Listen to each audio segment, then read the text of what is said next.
эл арасында аз сүйлөнүп, аз талкууланып, жана көп көңүл бурулбаган тема көтөрөбүз. Таз органдарын түшүшү.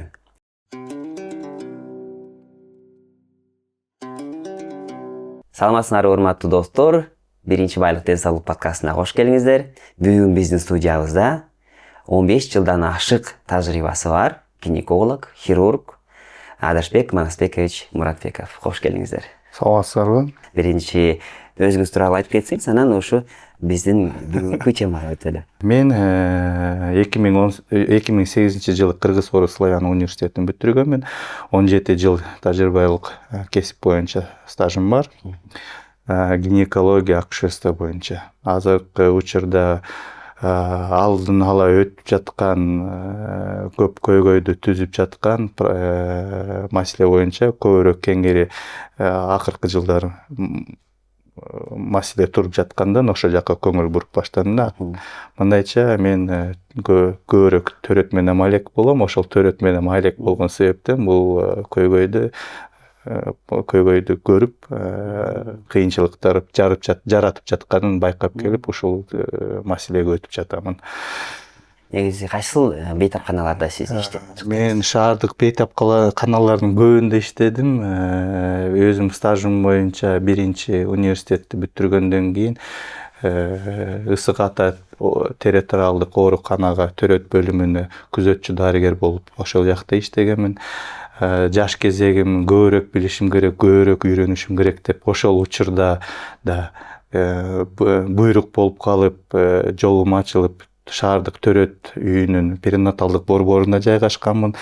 Ошол эле убакыт бир 6-8 ай 3-чү шаардык гинекологиялык ооруканада хозрасчёттук бөлүмүндө, төрөт бөлүмүндө акушер-гинеколог болуп иштегем. Бир 5-6 айдан 8 айга жери бир айдын ичинде 25 түн мен жумушта жүрчүмүн да. 5 күн үйгө барып өзүм төшөгүмө жатчымын. Үмүттүм баары мен жакшы врач боломун деп ушинтип астыга коюп, көп дарыгерлердин колунда өсүп, ошолордун тарбиясын алып, ошолордун ыкмаларын үйрөнүп келип, анан кийин азыркы жылдары мени менен бөлүшкөн ыкмаларым менен өзүм жаш дарыгерлер менен бөлүшүп келатамын. Азыркы учурда 6 айдан бери бул кыргыз америкалык төрөт үйүнө келип, ошол жакта башкы дарыгердин ролун аткарып, кыздарга, аялдарга жардам берип келип жатабыз. Төрөт жагынан да, анан жана гинекологиялык жагынан да. Сиз бир тарапта төрөтөп да коесуз, ошол жерде операция керек болсо, операция да кылып коесуз. Физиологиялык өз жолу менен өткөн төрөттөрдү да кабыл алабыз. Эгерде аял төрө албай турган болсо, чечим чыгарылып же башынан баштап ден соолук жагынан өз жолу менен төрөөгө мүмкүнчүлүк чектелсе, кесарево показания болсо, кесар жолу менен да, операция жолу менен да төрөтөбүз. Ал жалаң гана төрөт менен гана алек болбой, азыр гинекологиялык жагына, гинекологиялык тармакка да өтүп жатабыз. Аялдарга бүт жагынан кеңирээк жардам көрсөтүүгө. Биздин азыркы иштеп жаткан клиникабыз жалаң гана төрөт эмес, жалаң гана гинекология эмес, бул аялдар, үй бүлөлөр, жаш үй бүлөлөр, баласы жок үй бүлөлөргө да жардам берүүгө мүмкүнчүлүгүбүз бар. Анткени ошол эле клиниканын ичинде эко лаборатория, чет мамлекеттен келген бизде адистер иштешет. Ошо бизге кайрылган адамдарга жардам беришет. Башында айткандай, сиз өзүңүз да билим алып, көп убакытты бейтапканада өткөздүм, билим алдым деп атпайсызбы? Ошо кайсы устаттарыңыз жөнүндө айтып кетсеңиз, кайсы мугалимдериңиз ким болгон? Эң биринчи устатым бул деген мени гинекологиялык жагынан гинекология акушерствоға тарткан бул экинчи төрөт үйүнүндө кафедрасында Батма Жумабаевна деген дарыгерибиз бар, мугалимибиз бар. Ошол мугалим аркылуу ушул акушерствону ачып ушул жакка келдим да. Жанагы мугалим менен окуп жаткан циклды өтүп жаткан учурда сөзсүз эки жолу ал дежурант менен ал менен күзөт учурунда туруп иштеш керек болчу. Анан кийин дагы 4 жолу өзүбүз келип түнкү учурда күзөткө туруп, дарыгерлер менен төрөткө катышып, жардам берип, үйрөнүүчү бизге жагдайлар түзүлгөн да, сөзсүз практикадан. Анан ошол учурда окуп жатканда Батма Жумабаевна көбүрөөк көңүл буруп, анан ушул кесипти тандап кеттим. Окуп жаткан учурда көп кафедраларга чакырган.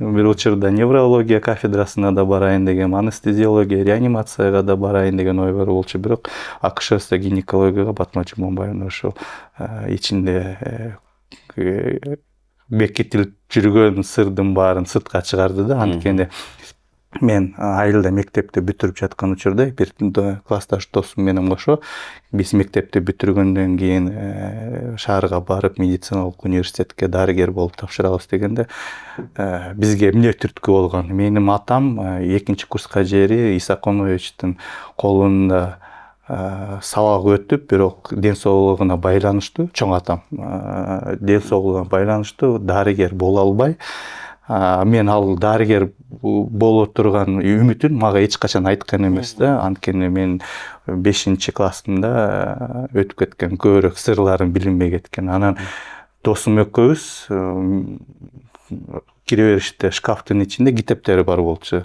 Кийин ал өзүнүн кесибин биология, химияга мугалимине жумшап, мугалим болуп иштеп кеткен да.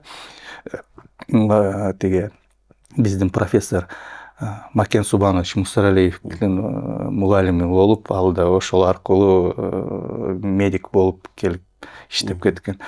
Анан ошол китептердин арасын карап отурганда бир китеп көзгө көрүнгөндө ошол досум экөөбүзгө алып чыкса гинекология китеби.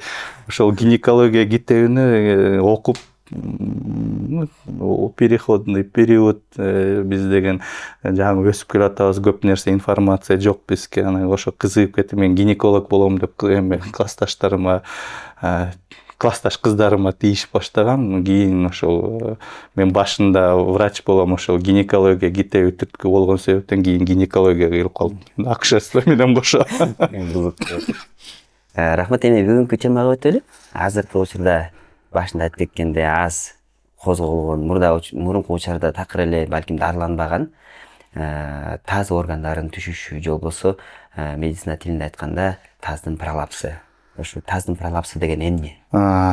Азыркы учурда көбүрөөк маалымат аялдын ден соолугуна берилип жатат, бирок таздын органдарын түшүшү биздин терминология боюнча пролапска көбүрөөк орус тилинде информация бар, маалымат бар, бирок кыргыз тилинде бизде жок болуп атат. Анан биздин Кыргызстандын ичинде бул уят маселе болгон себептен көбүрөөк аялдар өз ден соолугуна көңүл бурбай жаткан себептен бул жакта маалымат азыраак. Жамбаш чарасынын булчундарынын алсыздыгы кеткен себептен жатынды байлантмаларынын алсыздык пайда болушунан себебинен бизде органдар ылдый түшүп баштайт, жатыны ылдый түшүп баштаган себептен көтөнчү чугун жана табарсыгын кошо жанында жайгашкан себептен ылдый тарта баштайт. Ошол бизде жамбаш чарасынын органдарын ылдый түшүшү же медициналык терминология боюнча пролапс деп аталат да. Бул көйгөйгө эмне себептен пайда болот? Биринчиден көп боюнан бүтүп, көп төрөгөн аялдар. Төрөттөрдүн арасында аралыгы аз болгон себептен. Же чоң салмактуу аялдар бат арыктагандан же арык аялдар бат семиргенден пайда болушу мүмкүн. Ички органдарынын басымы көтөрүлүп, ылдый жакка тиреген себептен да пайда болушу мүмкүн. Физикалык нагрузкалардан же генетика жагынан чалдыктуу аялдарда болушу мүмкүн. Ошол анан кийин көбүрөөк кездешкен себеби биздин аялдар көбүрөөк боюнан бүтүп, көбүрөөк төрөчү. Анан төрөттөр же чоң салмактуу бала менен азыр бат-баттан көбүрөөк кездешип жатат. Же төрөттөр аябай татаал өтүп, чаттын айрылышына пайда болуп, экинчи, үчүнчү даражадагы чаттардын айрылышынан кийин бул көйгөй бат бизде кездешет. Бирок аялдарда маалымат жок болгон себептен эмне кылаарын анан билишпейт. Биринчиден аялдар ошо эмне болуп атканын өзү түшүнбөйт, Аялдар кантип биле баштайт аял, мисалы үчүн симптомдор. Бул симптомдор боюнча 4 стадиясы бар. Биринчи стадиясында бул биз акушер-гинекологторго аял келип кайрылган учурда, биз изилдөө жасап жаткан учурда аныктайбыз. Бул биринчи стадиясын физикалык нагрузка менен, көнүгүүлөр менен, кегеле упражнение, вумбилдинг менен таратса болот да, татаалдашып кетпешине жардам бере алабыз. Анан экинчи, үчүнчү, төртүнчү даражадагылар уже аял өзү сезип баштайт. Экинчи даражадагы физикалык нагрузка учурунда органдары ылдый түшүп баштаган себептен заара кетүүсү кыйналып баштайт, заң кетүүсү кыйналып баштайт, же башка оор нерсени көтөргөндө күлүп, же чүчкүргөн учурда заарасы сыртка чыгып кетиши мүмкүн. Заңдын запорго пайда болушуна таасир этип баштайт. Үчүнчү стадиясында аял турганда же бир аз оор нерсе көтөргөндө жатын моюнчасы кындын эриндерине жери түшүп калган учурларга жери пайда болот да. Ошондо аял айтат, мен туруп басканда дискомфорт, оорулуу симптом пайда болуп жатканын сезе баштайм дейт. Анан кийин 4-үнчү стадиясында бул деген жатын моюнчасы эриндеринен сырткары чыгып кеткенде аял эрозия оорулары пайда болот, көп кыйынчылыктарына пайда болушуна таасир этет да. Анасбек, мен туура түшүндүмбү? Эгерде аял эчтеке сезбесе, бул жатындын түшкөн жок деген белгиси эмес, Ооба, белгиси эмес. Биринчи стадиясында аял өзүн байкабайт. Ал биз деген бизге келип көрүнгөндө кын изилдөөдө байкайбыз. Жана ошо кын изилдөөдө байкап анамнезин чогултканда канча жолу боюнан бүттү, канча жолу төрөдүң, салмак коштуңбу, салмак тыштадыңбы, төрөттөр кандай өттү эле деп ошондо сүйлөшүп баштаганда аныкталат да. Анткени азыр бизде мурун эгерде көп төрөгөндөн кийин болот, чоң салмактуу баланы көтөргөндөн кийин болот деп айта бербеймин. Мисалы, мага кайрылгандардын арасында 2-3 жолу боюнан бүтүп, 2-3 жолу эле төрөгөн аялдар бар. Бирок башынан баштап же физикалык жагынан алсыздык булчундарында генетикасынанбы, же өзү аял физкультура менен алектенбей булчундардын алсыздыгы пайда болушунанбы, азыр бат-баттан кездешип жатат да. Балким бул ушу медицинанын өнүккөндөн илгери, мисалы үчүн, буга көп көңүл бурчу эмес да, же карашчу беле медицина? Биздин аялдар, биздин эжекелерибиз, энелерибиз өз ден соолугуна көңүл бурбаган себептенби, астына күйөөгө тийип, үй бүлө жөнүндө ойлонуп, балдар жөнүндө ойлонуп, өз ден соолугуна азыраак көңүл бурган себептенби, же экинчиден бул информациясы асыраак, үчүнчүдөн уялчыктыгынан бул көйгөй бат-баттан кездешип калып атат да. Анан кийин биздин медицина өнүгүп, бир аз информация болуп, аял өзүнүн ден соолугуна бир аз көбүрөөк көңүл бурган себептен бул көйгөйдү азыр баттан аныктап жатабыз да. Бирок акыры деле бизге кайрылган учурларда бул эгерде биринчи стадиясында жанагы көнүгүүлөр менен жардам бере алсак, бизге кайрылгандар экинчи, үчүнчү, кээ учурунда төртүнчү да стадиясында болуп калып атпайбы? Аларды жардам бере алган жардам берүүбүз бул деген операция жолу менен гана жардам бере алабыз. Түшүнүктүү. Ошондо сиз гинеколог катары аял затты, төрөгөн аял затты пландаштыра элек деле план боюнча жылда бир жолу, 5 жылда бир жолу гинекологко келип турушту сунуштайсызбы? Биз мынагы азыр бир аз медицина жагынан көбүрөөк көңүл буруп, мурунку орто жолдо жоголуп кеткен, орто жолдо көрүнбөй калган адамдарга көңүл буруп, азыр астыга жылып жатабыз да. Бирок 90-жылдары подростковый медицинада жок болуп кеткен себептен азыр жаштар бизге караганда өзүнүн ден соолугуна көбүрөөк көңүл буруп, гинекологдорго кайрылып турушат. Менин сунушум аял өз кызын да келинин да көндүрүп башташ керек. Өзүнүн ден соолугуна көбүрөөк көңүл буруп, эгерде бир нерсе кыйнаса, гинекологко барып көрүнүү. Мисалы жаңы ымыркай төрөлүп кызга энеси буйрутмасы өз денесин сүйүп, бир нерсе кыйнаса тез учурунда гинекологко барып көрүнүү сунуштаймын да. Энелери көбүрөөк өз кыздары менен кеңири сүйлөшүп, информацияны бөлүшүп, эгерде кыз бала тартынып жатса, өзү дарыгерге алып барып көрсөтүү. Анан аял өзүнүн ден соолугуна көбүрөөк көңүл буруп, бир нерсе кыйнаса тез учурунда дарыгерге барып көрүнүүнү сунуштап жатамын да. Анткени эгерде өзүңдү өзүң карабасаң, сени сырттан биз деген таба албайбыз да эмне кыйнап жатканын. Жолдошуна көйгөйдү айтпаса, жолдошу да көңүл бура бербейт да. Бул көйгөй өзүнүн интимдик жагынан тоскоолдукка алып келиши мүмкүн. Аялды өзүнүн чүнчүтүп, өзүнүн самооценкасын ылдый түшүрүшү мүмкүн.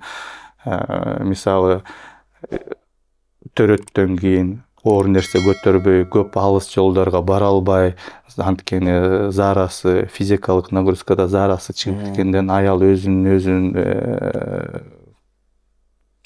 көңүлүн ылдый чөктүртүп, депрессияга чалдыктуу болуп калып, өзүнүн ден соолугуна көп бурбай, анан мындай көйгөйлөргө айланып кетип, кийин жашоосунда татаалдаштарга себепкер болот да.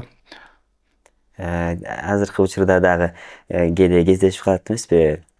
Постстрадовый депрессия деп. Ошонун бардыгы көйгөйлөрү чогулуп атып, ушул депрессияга түшүрүп. Ушул депрессияга түшүрүп, анан өзүнүн ден соолугуна көңүл асыраак буруп койгон себептен кийин бизге кайрылганда чоң орчундуу маселеге айланып кетиши мүмкүн да. Башында мындай жеңил жолдору менен бул көйгөйдү чече алса, кийин көбүрөөк өзүнүн ден соолугуна байланыштуу себептен татаалыраак операцияга айланышы мүмкүн. Адашбек Манасбекович жана башында симптомдорун айтканда заара чыгушу, начарлашуу же болбосо заара чыгып кетишүү, заң менен көйгөйлөр пайда болуу жана дискомфорт пайда болуу. Анан кийинкисинде айтып кеттиңиз, жыныстык катнаш учурда дискомфорт болушу мүмкүн. Ошо жыныстык катнаш тууралуу айтсаңыз. Жыныстык катнаш учурунда кыйынчылыктар себеби аял өзүнүн көңүлү ылдый болуп, мындай көйгөй пайда болуп атса, ден соолугуна көп көңүл бура албай, жолдошу менен бөлүшө албаган себептен мен жыныстык катнаш учурунда менде дискомфорт болуп атат, оорулуу симптомдор болуп атат деп айта албаган себептен ал да чоң дуушар болушу мүмкүн да. Себеби эгерде аял өзүнүн көңүлү жок болуп жыныстык катнашка берилбесе эркекте башка ойлор пайда боло баштайт экен да. Ал деген эркек ал жөнүндө ойлобойт, мен жубайым да бир нерсе кыйынчылык болуп атат ден соолугунда, мен жубайым менга көңүлү жок болду деп анан кийин башка жолдорун издеп баштайт экен. Башка жолдору бул деген жаман иштерге түшүп баштайт. Анан аялдын өзүнүн аң сезими огош беттер ылдыйлайт. Мен деген жолдошумга кумарга өзүм батпай же жолдошумга кумарына жеткизе албай деп өзүнүн тыштап баштайт. Ошол учурда депрессия болуп, салмагы көбөйүп, сулуулугу кетип, анан кийин огош беттер ал күзгүгө каранса көңүлү ылдый түшүп, өзүнүн өз жонуна сезими ылдыйлаган себептен көп учурларда ушундай чатактарга айланып кетиши мүмкүн да. Түшүнүктүү. Адаш Манасбек, демек бул аялдарга же үй бүлөлөргө бир гана гинеколог эмес, психолог да керек турбайбы? Биз деген бир заман азыркы учурда психология жагынан жардам берүүсүн үйрөнүп жатабыз. Дарыгерлер биз мени үйрөтүп жаткан учурда советтик система болгон себептен биз деген оорулуу адам келдиби, ошол оорусун дарылаш керекпиз деп. Азыркы учурда подход өзгөрүлүп жатпайбы? Бизге кайрылып жаткан адам оору гана эмес, жанагы оору процесси психологикалык өзүнүн оценкасын ылдый түшүрүп жүргөн себептен ал жактан да жардам беришибиз керек болот. Анан кийин бизге адам оорулуу адам кайрылганы, ал оорусу өз жагына психика жагынан да душарга айланып кеткен да.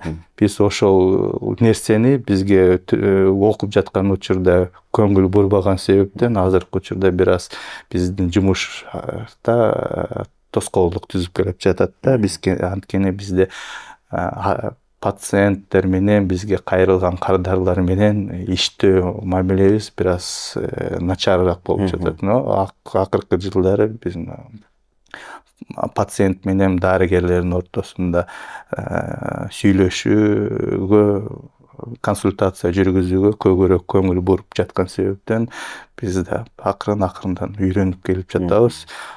Убакыт менен буйруса ал жагынан да кемчиликтерибиз баары жоюлат деп ойлонуп жатамын да.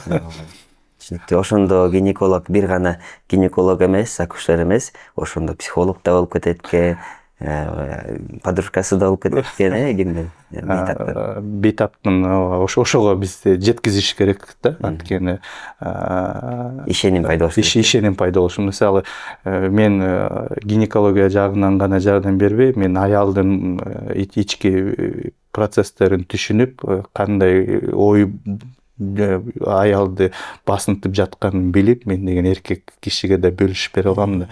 Анан кийин ошол учурда биз деген төрөткө келген аялды консультация жүргүзүп, выписка жасап жаткан учурда мен деген жолдошторумда айтам. Биринчи күндөрү аялдар депрессияга чалдыктуу болгон себептен гормоналдык өзгөрүүлөр болуп, кайра калыбына келишинде төрөттөн кийин бул стресс учурунда гормондор пайда болот. Биринчи 2-3 ай аял кишиге эркек жолдошу жардам берүү, аярдуу мамиле жасап жардам берип туруш керек. Анткени аял киши ал учурда жардамга муктаж. Жана 40 күнгө кетирип жатпайбы кайната кайненесине.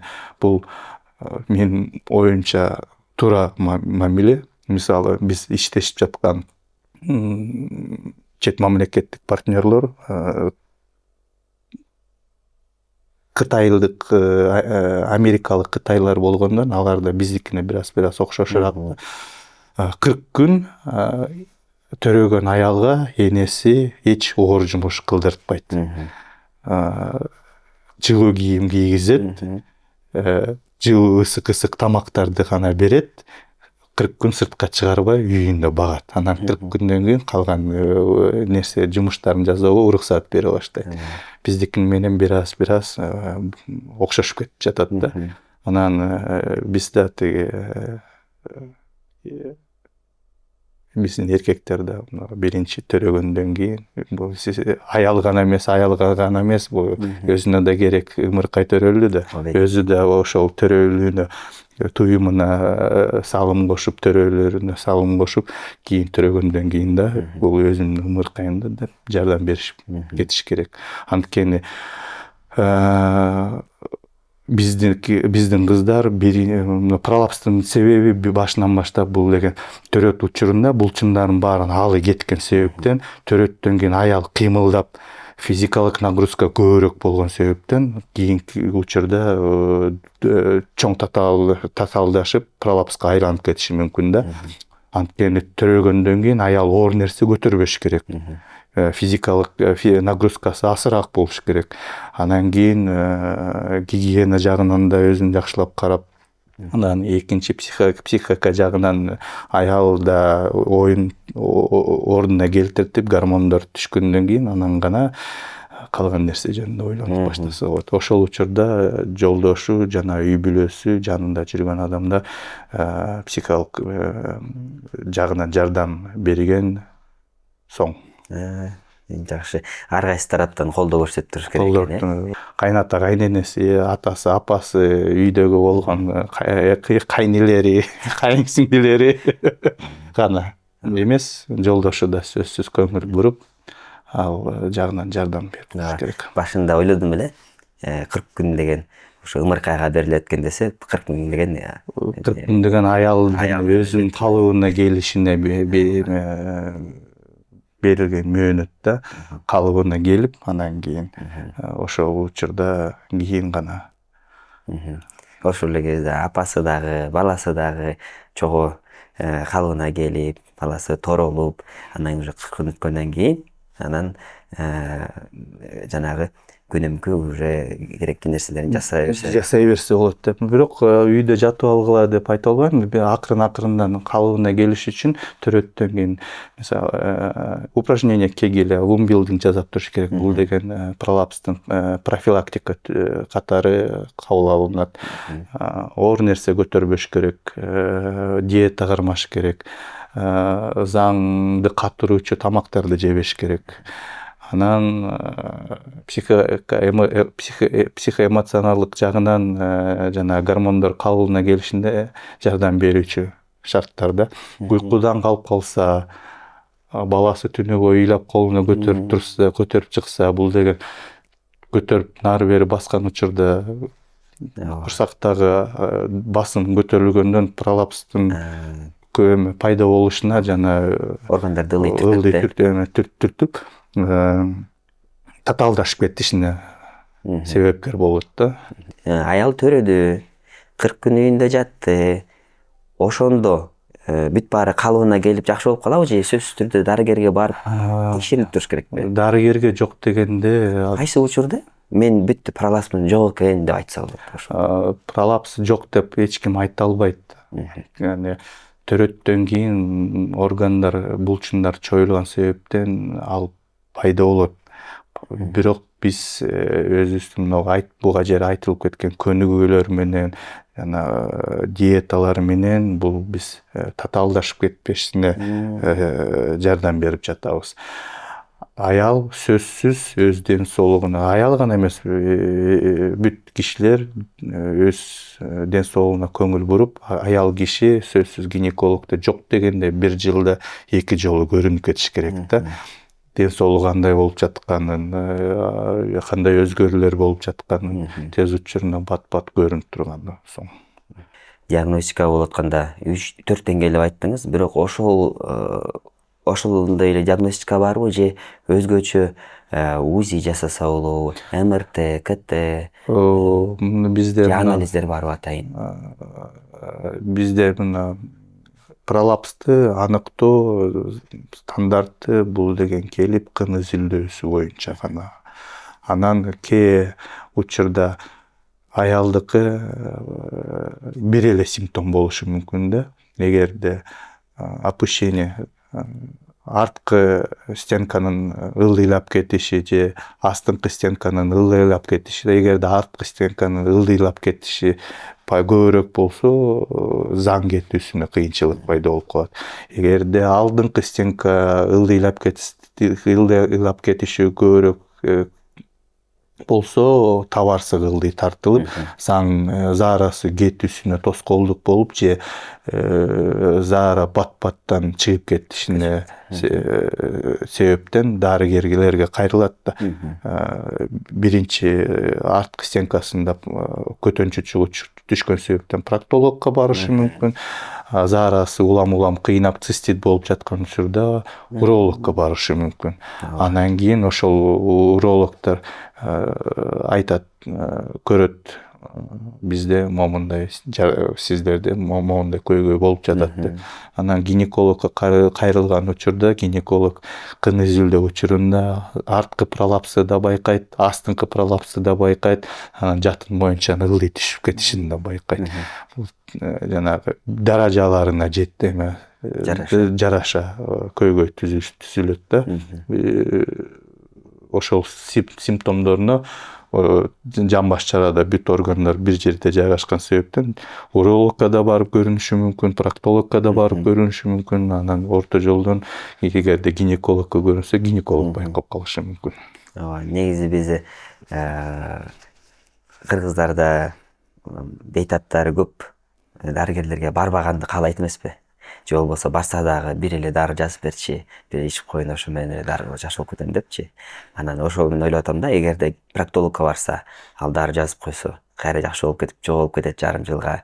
Же болбосо урологко барса, аяка дагы бир жолу көрүнүп, бир дары ичип койсо, кайра жакшы болуп, кайра жоголуп кетет. Ошол учурда жанагы пролапсы андан да күчөп кетиши мүмкүн да турабы? Ооба, ал дарыларды ичип, ал деген проктологко заң кетүүдөн кыйналган себептен проктолог заңды жумшартуучу дарыларды жазып бериши мүмкүн же диета кармап суюктукту көбүрөөк ичтеши мүмкүн. Ал эрежелерди аткарат.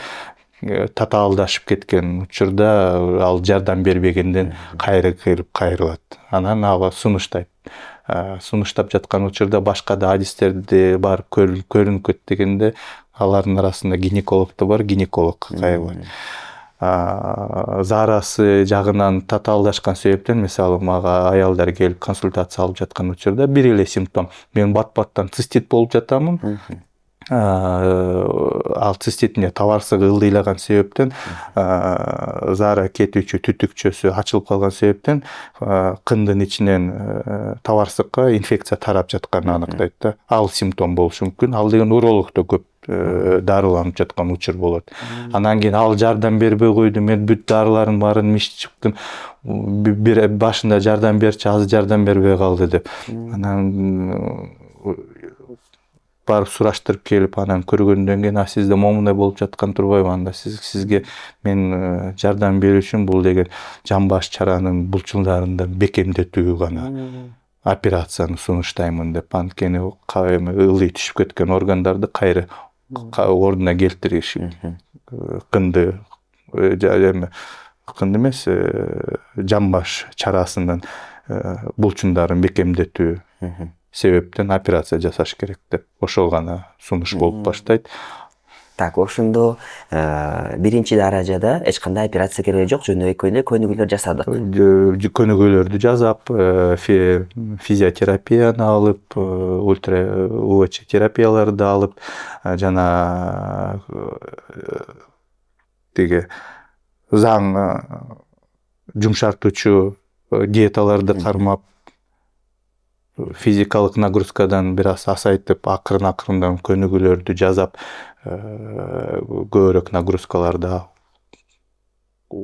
келтирип башташ керек да.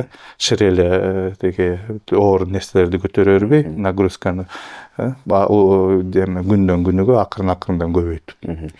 Биринчиси мындай консервативдүү түрдө жасап. Экинчи даражада эмне кылалы? Экинчи даража менен үчүнчү даражада бул деген операция, кын бекемдетүүчү операциялар, ал түрлөрү бар. Бизде гинекологияда передняя, задняя кольпоперинеография с леваторопластикой деп аталат. Кындардын ичинде булчундарды атайын операция менен бекемдетет да. Ал операцияны биз гана эмес, проктолог менен уролог да жасалат. Бизде чет мамлекетте жамбаш чара менен алек болгон процессти урогинекология, уропроктология деген кесиптер бар да, бизде жок. Ушу кесиптерди акырын бизде да пайда болооруна ишеничтөмүн. Алардын анткени бизге жакын арада профессор Фуат Демиржи деген келет. Ал Турцияда Ачбадем клиникасында иштеп, урогинекология деген кесипке ээ да. Ал урогинеколог жамбаш чара менен алектенген процесстердин бүт операцияларын жасайт. Кесарево алдын ала айтылып кеткен жана кольпоперинеография, леваторопластиканы жасайт, жана онкология жагынан да операциялардын баарын жасап чыгат. Жана бизде кээ учурларда табарсыгын көтөнчү чук менен пластиканы жасашы мүмкүн. Ал ошо башынан баштап ал адистерди дайындайт. Бизде бир аз ал жактан көп кыйынчылык бар. Бизде уролог өзүнчө, проктолог өзүнчө, гинеколог өзүнчө болуп жатат. Менин август айынан баштап жаңы ыкмагыны Турция профессордон үйрөнүп келгенмин да. Биз деген жана жазалып кеткен кольпоперинеография, леваторопластика бул деген көйгөйдү толук чечпейт. Ылдый түшкөн булчундардын алсыздыгын толук алынбайт. Биз деген операция жасалып жаткан учурда жиптер менен бекемдетип, бирок убакыт өткөн сайын ал процесс дагы деле татаалдаша берет да, булчундардын алсыздыгы көбөйгөндөн көбөйө берет, түйүмдөрдүн алсыздыгы чоюлгондон чоюла берет. Мен азыр үйрөнүп келген биздин клиникада сунуштап жаткан, киргизип жаткан Кыргызстан гана эмес, Средний Азия боюнча биздин гана клиникада жасап, алардын ичинде мен болуп жатамын. Биз деген Lyra SRS имплант дегенди алып келдик да. Бул деген ички органдарды жатын ылдый түшүп кеткен себептен, жатын ылдый түшүп, аркасынан көтөнчү чукту жана табарсыкты тартып келатат да. Пластика жасагандан кийин бир аз булчундарын жана көтөнчү чуктун булчундарын бекемдетип коет. Андан вентрофиксация дегенди аныктайт да. Матканы курсак аркылуу кесип, курсактын астыңкы стенкасына байлап коет. Биз сунуштап жаткан малоинвазивдик операция кын аркылуу эле кындын астыңкы стенкасы, табарсыктын арткы стенкасы болот да, жайгашкан себептен. Биз деген Lyra SRS деген имплантты алып келип жатабыз да. Бул кындын катмарларын бошотуп, бул сетканы коюп, ичинде ачылгандан кийин, ачакей ачылган себептен жатынды өйдө түртүк калыбына келтирет. Аркасынан жатынды түрткөн себептен табарсыкты ордуна келип, 2 айдын ичинде өзгөрүлүп кеткен, татаалдашып кеткен алсыздык булчундары кайра өзүнүн калыбына келип, заарасы, кармоосу пайда боло баштайт. Заара кетүүсү убагына табарсыкты бекемдеткен себептен жардам берет да. Анан кийин бул операция сетканы койгондон кийин, эгерде көтөнчү чугунда өзгөрүүлөр пайда болуп калса, арткы стенкасы өзгөрүүлөр болсо, ошол учурда леваторопластиканы, кольпоперинеографияны жасап кетсек болот. Симультанный операция, кошумча операцияларды. Анан мен мынага Турциядан көрүп келдим. Анан бул жакта жасалган аялдардыкы өзүнүн операцияга жерки көйгөйлөрүн сурап, анан операциядан кийинки акыбалын сураштырып турабыз да. Анткени августта башында жасалды, сентябрь, октябрь, уже ноябрь 3 айдан бери. 2 айдан кийин контролдук кездешүү болгон да. Ошондо 2 айдан кийин биз деген 2 айга жери оор нерсе көтөргөнү болбойт, жыныстык катнаш кылганы болбойт, атайын дарылар жасап беребиз, свечкалар жасап беребиз, ошолорду колдонуп, анан 2 айдан кийин атайын чакыртып консультация жүргүзүп алардын өзүнүн кандай ою пайда болгонун айтып берет. Анан ошол аялдардын баары айтып барат.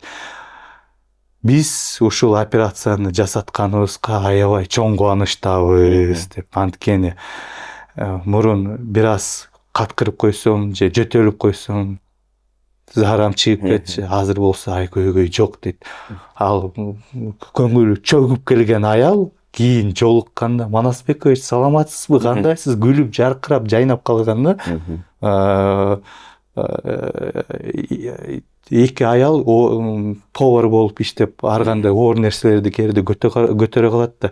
Биз азыр 20 литрлик кастрюльдөрдү жашнакай көтөрүп жүрөбүз, эч нерсе кыйынчылык жок, заарабыз чыкпай, баарыбыз биздин ички сезимибиз маанайы да көтөрүлүп, жаркырап, өзүнүн башкача уже башкача сезип, мындай көзүндө орустар айткандай искра появляется в жизни. Ошол. Анан ушул операцияны жакын арада биз кайрадан Турциядан профессор келген жатат. Бул операцияны мага сертификат операция жасоого уруксаат берген, бирок мен азыр бул операцияны дагы көбүрөөк кеңири үйрөнүп, Азия боюнча уролог, акушер-гинекологдорго үйрөтүү сертификат алганы алек болуп жатамын да. Анан жакынкы арада эгерде аялдар өзүнүн мен айтып кеткен симптомдор кыйнап жатса, биздин клиникага келип көрүнүп, консультациядан өтүп кетсин.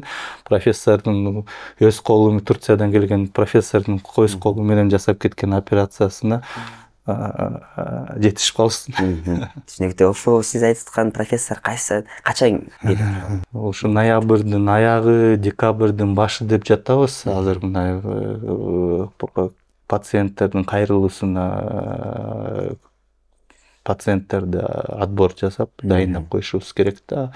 Андан кийин ал мен анамнезин чогултуп, бүт информацияны чогултуп, момундай аялы бар экен, ушундай аялдарга жардам бере алабызбы деп. Анткени кайрылгандардын ичинде себеп бир жатын операциясынан айрылып калган учурлар болуп, ички органдар бекемдетүүчү связкалары жок болуп, органдары ылдый түшүп баштаган. Ошол операцияга биз жардам бере алабызбы деп анын оюн билишим керек.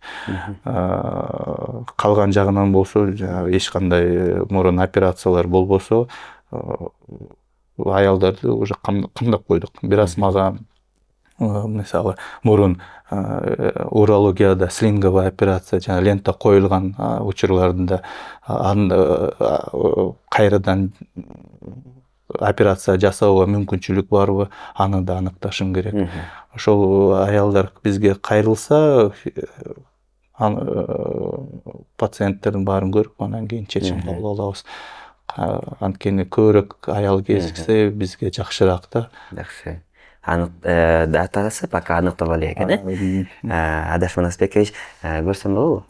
Бул ыкманын артыкчылыгы биринчиде ушу сиз айткандай малоинвазивный экен. Демек бул көп ачпайт, нерсени катуу кеспейт, курсагын катуу кеспейт. Ушу кындын ичинен эле ушул ыкманы жасап койсо бардык операцияны. Бул операцияны 15-20 мүнөттүн ичинде жасалуучу операция, малоинвазивдык кын аркылуу катмарларды бошотуп, бул сетка коюла тургандай орун пайда кылып туруп, ичине коюп туруп эле бекемдетип коебуз, бүттү. Бир шов менен эле.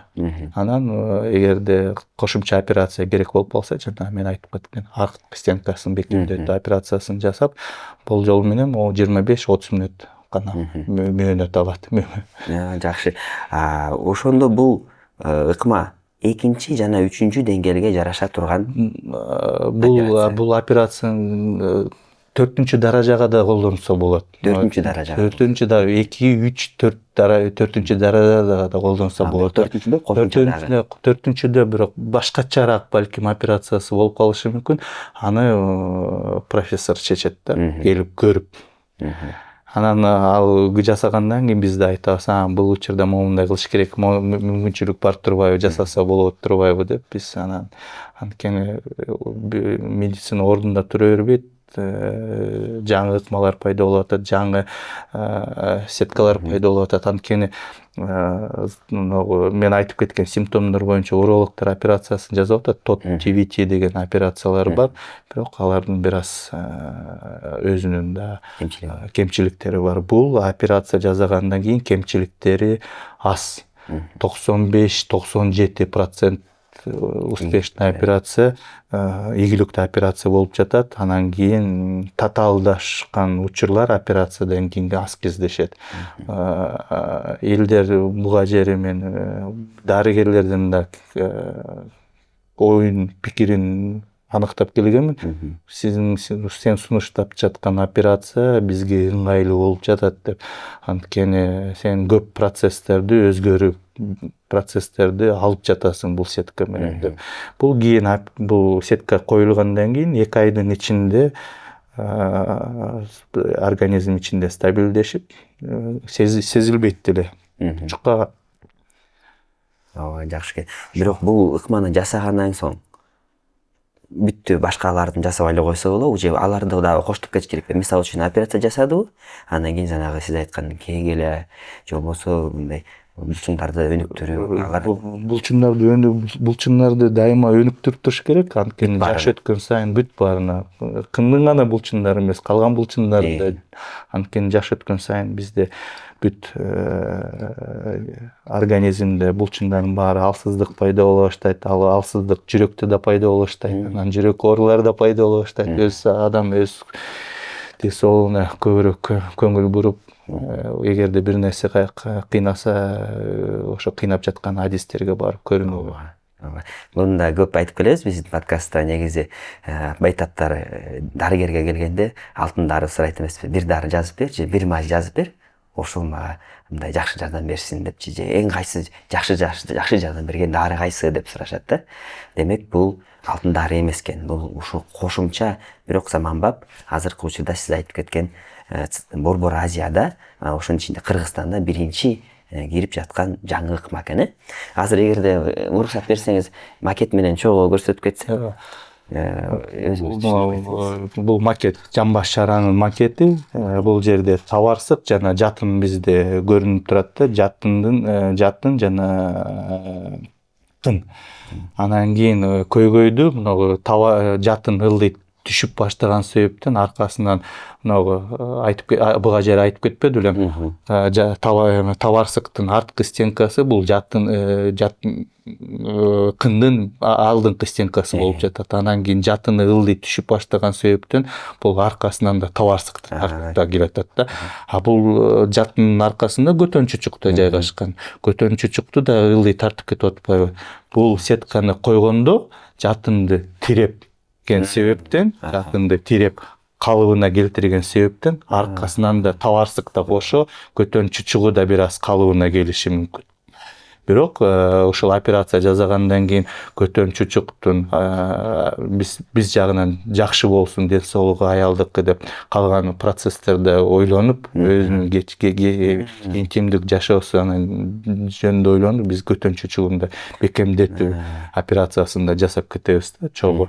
Анткени аялдын сезими, өзүнүн деңгээли, аң сезими көтөрүлүп баштаса, аял денсаулыгына көбүрөөк көңүл буруп баштаса, калган процесстерде үйүндө жашоосу да оңолот,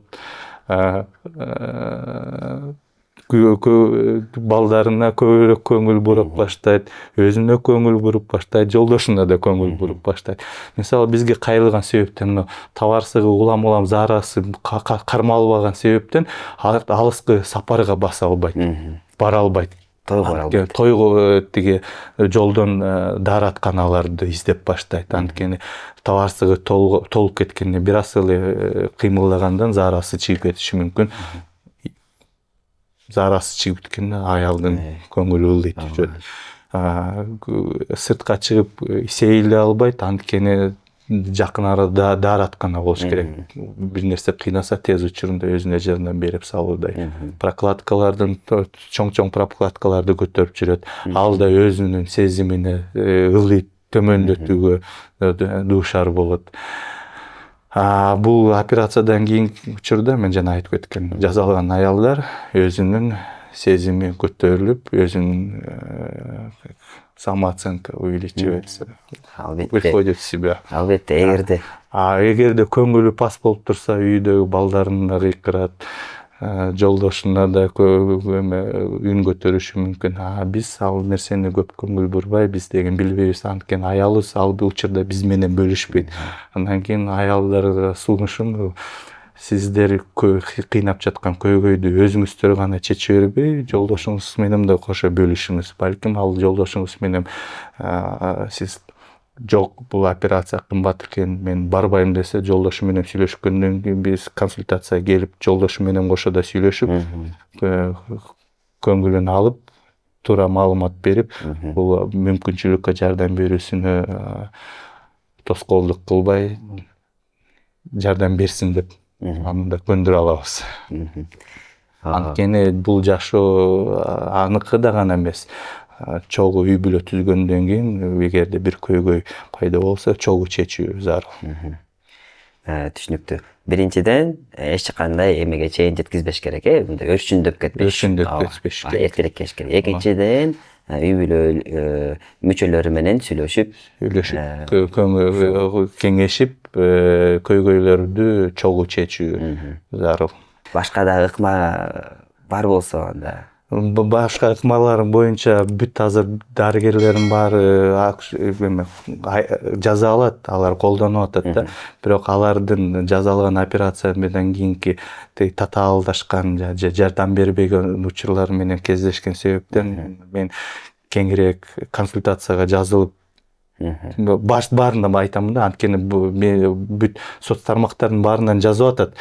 Бирок толук жардам бериш үчүн мен ал адам менен кезигишип, мен аны менен сүйлөшүп, анан көргөндөн кийин гана айта аламын, биз жардам бере алабызбы, жардам бере албайбызбы. Мен айтпаймын, ал бүт баары начар деп. Кээ учурларда буга же башка дарыгерлер колдонуп жаткан ыкмаларда жардам берет. Бирок толугу менен бул көйгөйдү чечпейт. Анан кийин сиз жана айтып кетпедиңизби, бизге татаалдашып келген учурда кайрылган себептен кайры калыбына келиш бул деген убакыт ийлейт да. Шыр эле жардам бере койбойт. Анткени өзгөрүп кеткен процесстер кайры калыбына келишине ал да мезгил түзүш керек. Анан бул операциядан кийин шыр деге мен чуркап кетип, заарым барышы бекемделет деп айтпаймын. 2 айдан кийин бүт организм кабылына келгенден кийин бүт тарап кеткен булчундар кайра пайда болуп, алсыздыктар кеткенден кийин гана жардам берип, көбүрөөк өзүнө чыңалуусуна убакыт керек деп айтамын да. Анткени элдердин баары бизди дарыгерге көрүнгөндөн кийин шыр жардам бере салсын. Мына мен кайрылдымбы 1 сааттан кийин жок, көп болсо эртеси күнү жакшы болуп кетсин деп ою менен келишет. Кайры жардам биздин жардамыбыз убакыт керек да. Ошол. Анан дагы бир биздин бейтаттардын да бир жакшы суроосу ушу гарантия барбы дейт да. Гарантия барбы, канчалык катуу жардам берет? Эгерде кээ бирөөлөр ойлошот, эгер 100% гарантия берсең, мен макул, керек болсо кымбат болсо деле жасатып берем депчи. Эмесине, процессине жараша, бирок 95%да жардам берет деп. Түрк изилдөөлөр боюнча профессордун операциясын жасаган караганда көбүрөөк да, ошо 95%да жардам берди деп бизге маалымат берилген. Бул бизде гана эмес, эң биринчи Турцияда киргизилип баштады, бирок азыр Европада да жасалып жатат, Америкада да жасалып жатат, Россияда, Централдык Азияда, Кыргызстан боюнча биринчи болуп жатабыз да биз. Анан кийин акырын жакын арада биздин Казакстан жана Өзбекстандан дарыгерлер келип катышып кетти, алар көрүштү.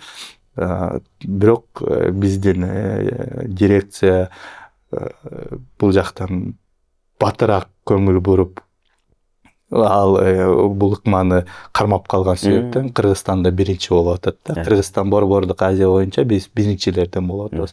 Кийин Кудай буюрса биздин дарыгерлер бул ыкманы үйрөнүп биз биринчилерден болуп калган Централдык Азияда биз деген моундай операцияны жасайбыз силерге караганда деп биз деген көбүрөөк көкүрөктү көтөрүп калчыдайбыз. Дагы бул сетка сөзсүз биздин дары департаментинен өткөн, регистрациясы бар. Бүт технологиялар жагынан баары уже изилденген. Демек бул бүт баары коопсуздук маселесин баары чечилген. Адашбек Манасбекович, негизи бул көйгөй жакында эле пайда болгон жок да, бул илгертеден эле бар болчу, Мисалы үчүн биздин энелерибиз, апаларыбыз деле ушул илдет менен жашап жүрчү да. Бирок алар буга көңүл катуу деле буруч эмес да. Баары адаттагыдай ар эле ушундай болуп атат, меники деле ушундай болуп атат. Демек бул илдет деле эмес депчи. Буга негизи көңүл буруш керекпи? Буга сөзсүз көңүл буруш керек. Бул көйгөй аялдын, мен айтып кетпейм, эгерде көбүрөөк төрөсө, бат-баттан төрөсө, жаш кезинде да пайда болуп калышы мүмкүн. 35 жашында эле кыйнап башташы мүмкүн. Симптомдор бар болгон себептен гинекологко барып көрүнүш керек. Бизде азыркы учурда жаштар ден соолугуна көбүрөөк көңүл буруп, гинекологторго кайтышып, убагында көрүнүп, ал маселе чечилип жатат. Бирок бизде 40-тан ашкан, 50-ден ашкан эжекелерибиз маалымат азыраак болгон себептен алар каралбай калып атат. Анан дарыланып жатат. Бул көйгөй баарында бар деп атаган писарилер менен профилактика жасап жүрүшөт. Бирок толугу менен бул көйгөй чечилбей жатат да. Анан аял киши бул баарыбызда эле бар экен, мен мындай писари менен мана свечкалар менен колдонуп жүрөмүн деп жашап жүрө беришет, эч кимге айтпай. Андан кийин мындай үй бүлөдө балдары, кыздары энесинин ден соолугуна көбүрөөк көңүл буруп коюп, апа сизди кандай болуп атасыз, эмне болуп атасыз, моундай симптомдор сизде жокпу деп сурап коюп, эгерде бар десе бизге энелерин, эжекелерин, тайжелерин ээрчитип келсе жардам беребиз. Ден соолугуна көңүл, алардын энелеринин, жарык дүйнөгө алып келген энелерине ден соолугуна салым кошуп, алар да энесин сурап коюп, эгерде бул көйгөй кыйнап жатса, бизге консультацияга алып келсин деген сунушум бар. Эң сонун сунуш. Эгерде негизи кичинекей балдардын, орто жаштагылардын өзүнүн жумушу бар да. Ары бери журкап жүрүшөт, мектепке барышат, жумушка барышат, анан бүт уш менен алек да. Бирок мындай ата энебизге же болбосо карыган чоң ата, чоң энелерге көп көңүл бурулбай калат да. Бирок алар бош жүрүшөт. Анан алар ушу көнөмүш адам болуп билип калышкан, анан бул көйгөйдө эстетилбей калган да. Анан сиз айтып кеткениңиз бул, алар айтпаса деле өзүлөрүнөн сурап, силердин ушундай көйгөйүңүз барбы? Зараңыз чыгып кетеби? Же болбосо кокустан жел чыгып кетеби? Эгерде ошондой симптомдор бар болсо, дароо эле гинекологко, же болбосо сизге кайрылса болот экен. Ооба, кайрылса болот. Эгерде бизге келе албайбыз десе, өз жанында дарылоо мекемесине кайрылып сураштырып көрсүн, кандай ыкмалар менен жардам бере алат деп. Андан кийин эгерде Бишкек тарапта болсо, мүмкүнчүлүгү болсо, бизге келип консультациядан өтүп кетишсин. Биз эгерде жеңил түрүндө болсо, жеңил түрүндөгү маселесин чечүү, операциясыз маселесин чечүүгө аракет кылабыз. Эгерде операцияга дуушар болсо, анда операциянын ыкмаларын сунуштап бере алабыз. Анан дагы бир ушу карыган бейтаптардын бир маселеси дарыгерге келгенде, мен 70-ке чыкты, мен жакында өлөм, мен эмне кереги бар муну жасатпай эле койсомбу деген адамдарга кандай жооп ден соолукка көңүл буруш керек. Кудай берген жашты канча жашаарыбызды билбейбиз, бирок ошо берилген жашты да активдик түрүндө жашаса сонун болмок эле дейм да. Той аштарга катышып, мүмкүнчүлүк болсо кемпирлер деле той аштарда бийлеп жатышпайбы, жаштарга үйрөтүп, ал жашоо жөнүндө унутпаш керек. Анткени көңүлдүгө, өз ден соолугуна бурган соң балдарын өстүрүп, неберелерин өстүргөндөн кийин эгер мүмкүнчүлүк болсо өзүнө да жашоого көңүл бурган жакшы го. Албетте, мен дагы көп салыштырам да. Бизге бейтаптар келгенде ошо биздин чоң ата чоң энелерди карайбыз. Анан мисалы үчүн өнүккөн өлкөлөрдө чоң ата чоң энелерди карайбыз да. Алардын жашоо тиричилигин, өзүнүн формасын, тамактанганын, кандай жүрүшөт, кандай өзүн сезишет. Анан биздикилерди карайм да, салыштырабыз да. Эми караңыз, сиз кандайды каалайсыз? Активдүү жүргөндү, неберелериңиз менен футбол ойногонду каалайсызбы? Же төшөктө жатып, же болбосо отуруп телевизор көргөндү каалайсызбы? Сөзсүз түрдө активдүү болуш керек. Сөзсүз түрдө мен ата энем кары болгон себептен мен да каалайм ата энем активдүү түрүндө жашаса экен, чет мамлекеттерге барып эс алып келсе экен деп, менин неберелерим менен кошо чогуу сыртка чыгып сейилдеп, алар менен ойноп, балдарым бала бакчасына чогуу барып, мектептен чогуу келип, анткени биз азыркы ал күчүбүз бар болгон себептен, биз жумушта жүргөн себептен, биз деген орто жолдон балдарыбызга көңүл бура албаган себептен көп нерсе жоголуп кетип атат да. Небере менен чоң ата, чоң апалардын ортосунда мамиле жакыныраак болуп, биздин каада салттарды, информацияны алар көбүрөөк көңүл буруп берүүгө мүмкүнчүлүгү көбүрөөк ата энелерге караганда.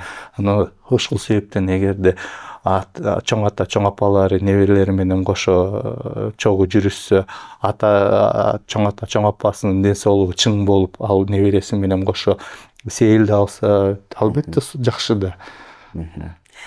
Демек, бир кандайдыр бир симптомдор бар болсо эле, дароо эле дарыгерге кайрылып, ошол симптомдорду замат чечкенге аракет кылыш керек. Ооба, сөзсүз мен сиздин сөзүңүзгө кошулам. Жакшы. Эми ошо профилактикага өтөлүп, эч кандай симптомдор баштала элек. Эч кандай турмушка чыга элек, төрөй элек. Ошондой кыздарга жатын түшпөшүнө кандай кадамдарды жасаш керек? Башынан баштап аял киши өз ден соолугуна көбүрөөк көңүл буруш керек.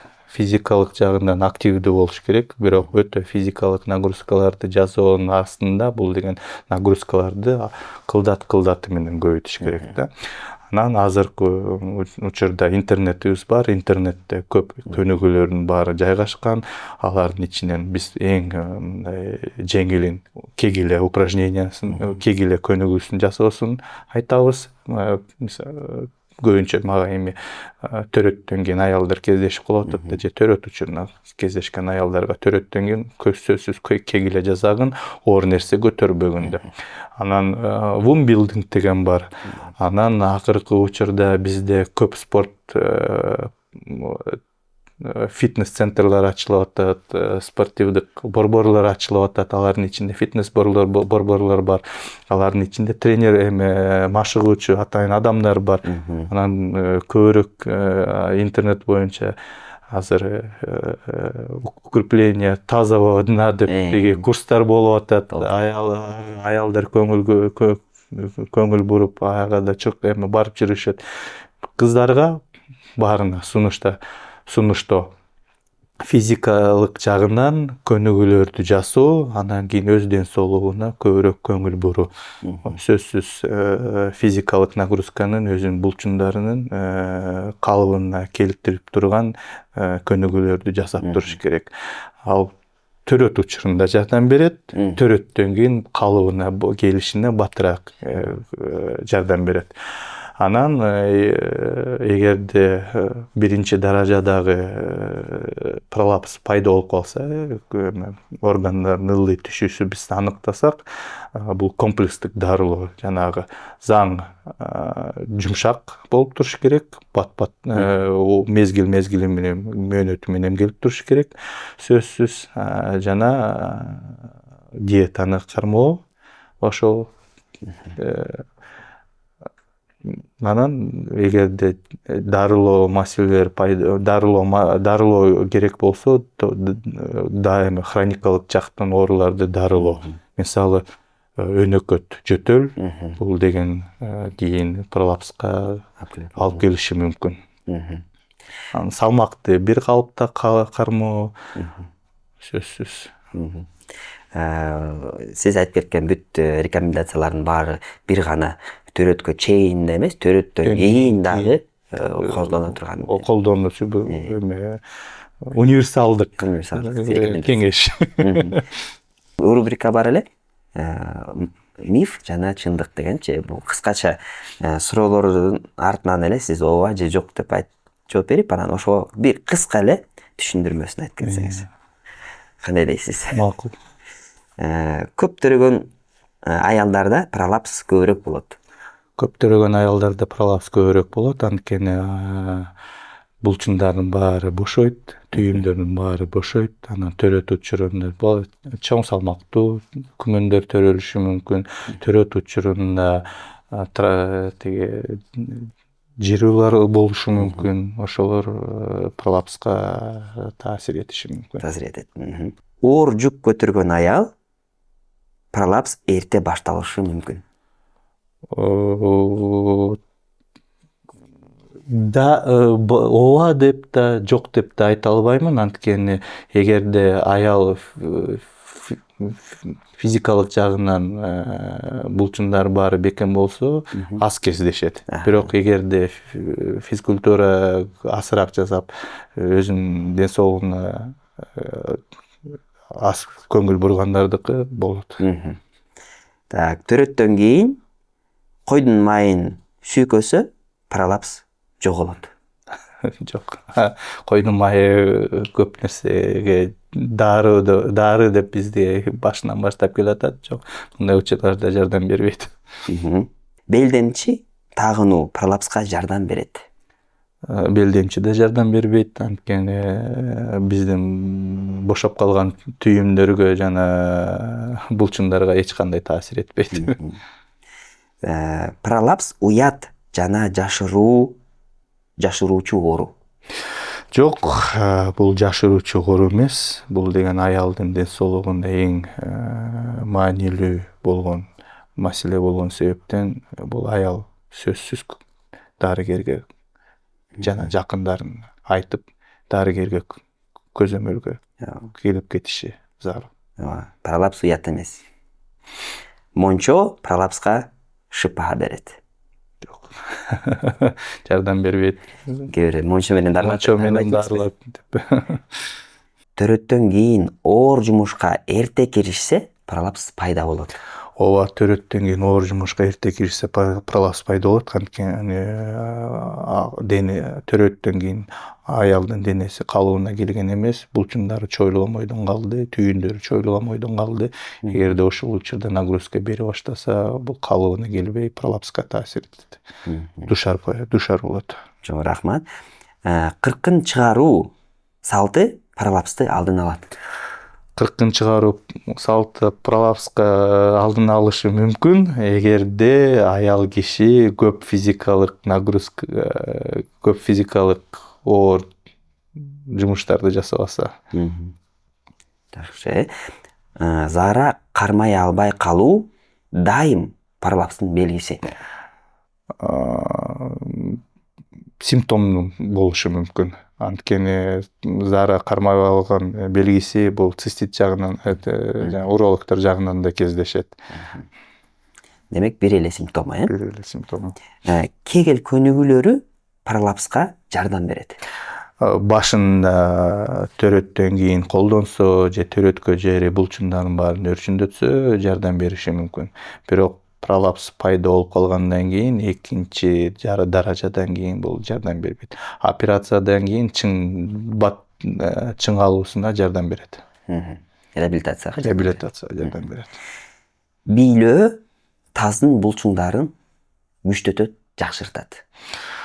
Мүмкүн кыймылдайт организм, булчуңдары дайыма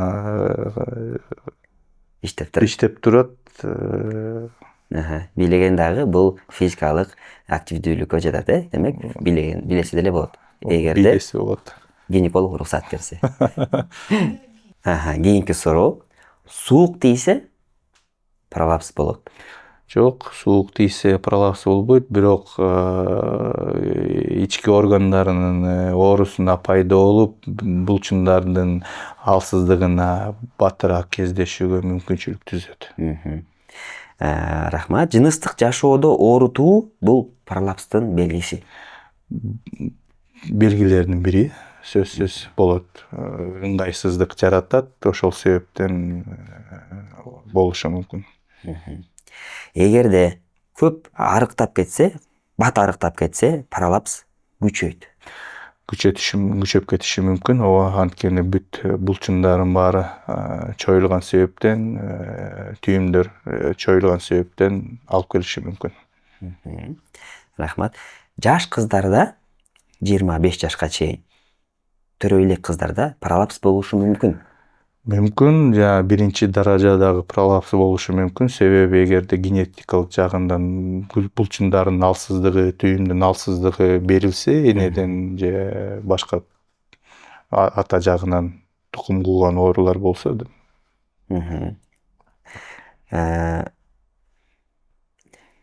Сетка колдонулган операциялар ар дайым кооптуу.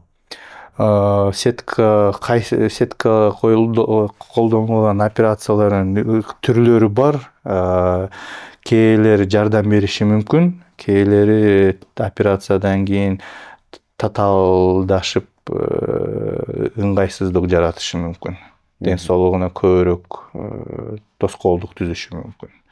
Баары гана жардам бере албайт. Бул деген операциялардын байкаштырыш керек. Кайсы операция кандай учурда жардам берерин. Баарын гана бир ыкманы үйрөнүп алып, ошол ыкма менен иштей берген деле боло бербейт. Демек, сеткалардын дагы түрлөрү бар. Түрлөрү бар. Ошол түрлөрүнө жараша пролапстын эмне себепкер болгонун байкаштырыш керек. Анан ошого карата жардам берсе болот. Ар бир адамдыкы индивидуалдуу түрдө чечилет. Операция пролапсты 100% айыктырат. Изилдөөлөр боюнча 95%-ында жардам берет. Демек 100% эмес. Тизе бүгүп оор жүк көтөрсө тазга зыян.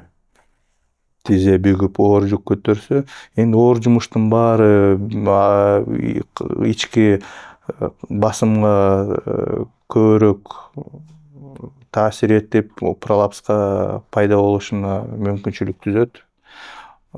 Мен башынан баштап айтып келатпаймынбы, өзүнүн күчүнө жараша, булчуңдардын өрчүсүнө жараша физикалык нагрузка жасаш керек деп. Өзгөчө төрөттөн кийин, операциядан кийин. Түшүнүктүү, чоң рахмат. Төрөттөн кийин ич байлоо же кушак байлоо пролапсты алдын алат. Жок, биз деген курсактагы булчуңдарга эле гана жардам берип жатабыз, бирок жамбаш чаранын түбүндө жайгашкан булчуңдарга эч кандай таасир этпейт. Бул эч кандай таасири жок, Демек аларга өзүнчө мамиле керек. Пролапс өзү менен өзү айыгып кетет. Жок, айыкпайт. Бул пролапс пайда болду. Пролапстын эгерде убагында көңүл бурбаса, бул татаалдашып кетиши мүмкүн. Массаж жатынды жайына келтирет. Массаж жатындын жайына келтирет деп айта албаймын, бирок булчуңдарга жардам бериши мүмкүн. Бирок жатындын түрлөрү бар да. Астыга бүгүлгөн, артка бүгүлгөн, орто жайгашуусу, анан массаж эгерде анатомия жагынан башынан баштап кандай жайгашса ошо мойдон эле жайгашат, массаж эч кандай таасир этпейт. Массаж жалаң гана ошо тийген жердеги нерселерге жардам бериши мүмкүн. Бирок жатын болсо, жатын аябай терең жайгашкан, ошондуктан аларды кармай турган тутамыштар байлантмаларга эч кандай таасир этпейт. Жатын түшсө, дем салган жакшы. Жок, дем эч кандай жардам бербейт аял кишиге. Сөзсүз эгерде жатын түшкөн аныкталса, дарыгерлерге көрүнүш керек. Эми ушул жооптон кийин биздин адресибизге көптөгөндөр комментарийлер келишсе келиңиздер, биз далилдеп беребиз. Туура, албетте биз традиция медицинасын колдойбуз, ошондуктан дем салуу, жанагы тамыр менен дарылоо, же болбосо мындай сыйкырчылардын жолдорун жолдогонго бүт адамдарды, бүт кыргыздарды чакырабыз. Сөзсүз. Ич катуу же болбосо запор пролапска эң чоң себептердин бири. Анткени заң катып калган учурда ыйынып баштайт, ыйынганда курсак ичинде басым көбөйөт, ал деген ички органдардын ылдый түшүүсүнө таасир этет. Чоң рахмат. Эгиз төрөгөн аялда пролапс коркунучу жогору. Бул эми чоң салмактуу күмөндү көтөргөн сыяктуу да, булчундар көбүрөөк чөйүлүп, түйүмдөр көбүрөөк чөйүлгөн себептен пролапс баттыраак кездеши мүмкүн. Рахмат. Көп басуу, жөө жүрүү пролапсты күчөтөт. Эгерде пролапс бар болсо, ал күчөтүшү мүмкүн, эгерде оор жумуш жасаса. Бирок физикалык нагрузка басуу жакшы. Түшүнүктүү. Таздын пролапсы тукум куучулук болушу мүмкүн. Генетикалык жагынан эгерде түйүмдөрдүн алсыздыгы, булчундун алсыздыгы бар болсо, тукум куйт. Жана акыркы суроо, менопауза пролапсты күчөтөт.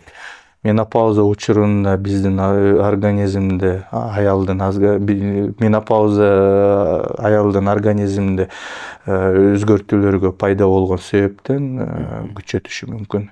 Анткени гормоналдык өзгөрүүлөр болот, булчундун алсыздыгы пайда болот, түйүмдүн алсыздыктары пайда болот, өзгөрүүлөр болгон себептен таасир этет. Адашбек Манасбекович, чоң рахмат. Мен ойлойм биз бүгүнкү теманы толугу менен ачтык деп. Сиз өзүңүз эгерде Кыргызстан аял затына кайрылууңуз бар болсо, кайрылып кетсеңиз болот. Рахмат сиздер мени подкастка чакырганыңыздарга, ишиңиздерге ийгилик. Программаңыздар өрчүндөп өсө берсин. Кыргызстандын аялдарына кайрылуу себеби өзүнүн ден соолугуна көбүрөөк көңүл буруп, өзүнүн ден соолугун астына коюп, эгерде бир нерсе кыйнап жатса, тез учурда дарыгерлерге көрүнүп, убагында алдын ала иштерге, алдын ала жазуучу көнүгүүлөрдү жасап, ден соолугуна көбүрөөк көңүл бурсун деп кайрылуум бар. Анан эгерде оору пайда болуп, ооруга жери бир нерсе кыйнап жатса, ар кандай мен айтып кеткен симптомдор болуп жатса, сөзсүз тез учурунда дарыгерлерге кайрылсын. Башка адамдарды сөзүн укпай, альтернативдик медицинага барбай, баня аркылуу дарыланбай.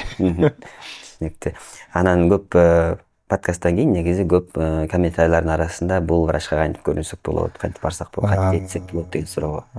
Мен азыр иштеп жаткан негизги жумушум кыргыз америкалык төрөтүү Мотросова 136-да. Менден тышкары эгерде эркек дарыгерге көрүнгөндөн тартынып жатсаңыздар, менде аял киши дарыгерлер бар. Ар сөзсүз консультацияны сиздерге жүргүзүп, өз жагыбыздан жардам берүүгө убада беремин. Кайрылыңыздар. Матросова 136, Бишкек шаары. Анткени сиз тиги соц тармактардан кайда жайгашкансыз, клиникаңыз кайда деп сурайт. Бишкектебиз. Биз сөзсүз түрдө ушу описаниясына сиздин дарегиңизди жана өзүңүздүн баракчаңызды да белгилеп кетебиз. Рахмат. Кирип таба алсаңыздар болот. Эгерде биз айтылбай калган суроолор, айтылбай калган нерселер болсо, өзүңүз дагы сурооңуздарды комментарийге жазып кетсеңиздер болот. Адашбек Манасбекович өзү дагы жооп бергенге аракет кылат, же болбосо биз дагы жооп берип, сиздин суроолоруңузду калтырбайбыз. Чоң рахмат. Биринчи байлык, ден соолук.